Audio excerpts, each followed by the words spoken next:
Imagine living every day of your life not knowing what feeling good is really like. Imagine waking up every day with a headache that lasts from the time you wake up till the time you go to sleep. Imagine this happening day after day after day. Every morning you wake up hoping today is the day that the pain has gone away, to only realize that it is still there. Imagine struggling every day to get out of bed and going to work knowing inside that you really just want to go back to sleep because that is the only time you feel no pain. Imagine receiving a phone call that ultimately changes your life forever. My very own life experiences have brought me to this point. I want to share with you the story of my wife Karen. Over the last couple of years, my wife has been sick and no one could tell us why. We went to multiple specialists trying to figure it out. Our last hope was seeing a neurologist. It was there that we finally received the information we were seeking for so long. Never in a million years did we ever think that what was making her sick was going to turn out to be a brain tumor. They called it a colloid cyst. Don't let the name fool you. A colloid cyst is a brain tumor. According to our neurosurgeon, 99% are found to be non-cancerous.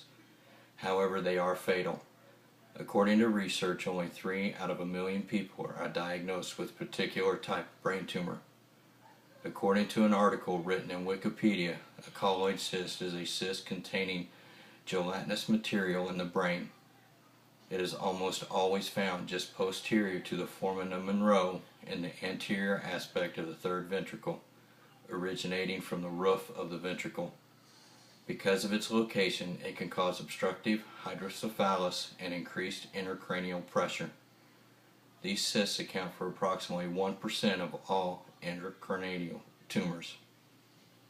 Symptoms can include headache, vertigo, memory deficits, behavioral disturbances, and in extreme cases, sudden death. According to our neurosurgeon, this type of tumor is found in 3 different ways. The first way is that the patient dies of sudden death and they find the tumor in the autopsy. The second way this tumor is found is the patient is involved in an accident and they find the tumor during a CAT scan or MRI. The third way this tumor is found is when the patient gets sick and over time they develop all the symptoms that were discussed earlier. This was what happened to my wife. Multiple studies have been found on how to remove a colloid cyst. One way is to do a craniotomy. This involves removing a portion of the skull.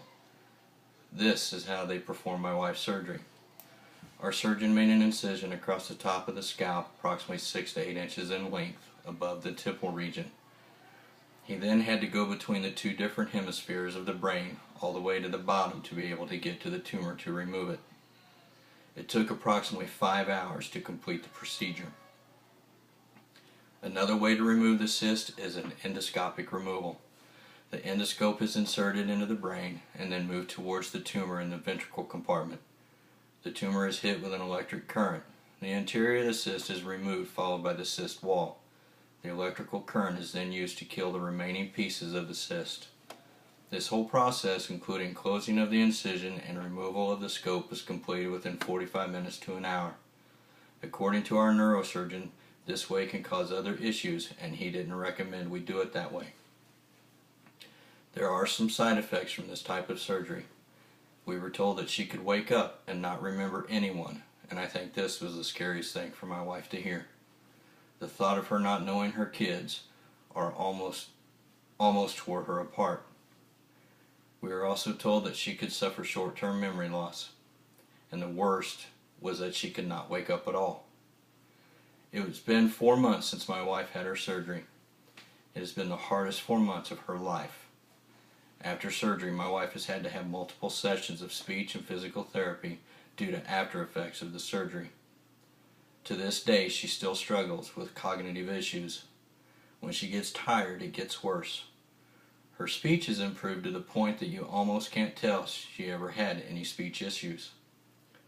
There was a time when my wife thought she was crazy and that there wasn't anything wrong with her. I had to push her to continue going to the doctor so we could resolve the issue. An early diagnosis and treatment helps in having a full recovery from the surgery. Don't give up because they get frustrated and it seems like no one will ever figure out why they feel like they do. It took us going to 5 different specialists and almost 2 years to finally find out what was making her sick. So if you or anyone in your family is showing symptoms similar to this condition, you should seek immediate medical attention. Don't let the name fool you. A cyst doesn't seem like anything serious, but in this case it is life-threatening and ultimately can be fatal.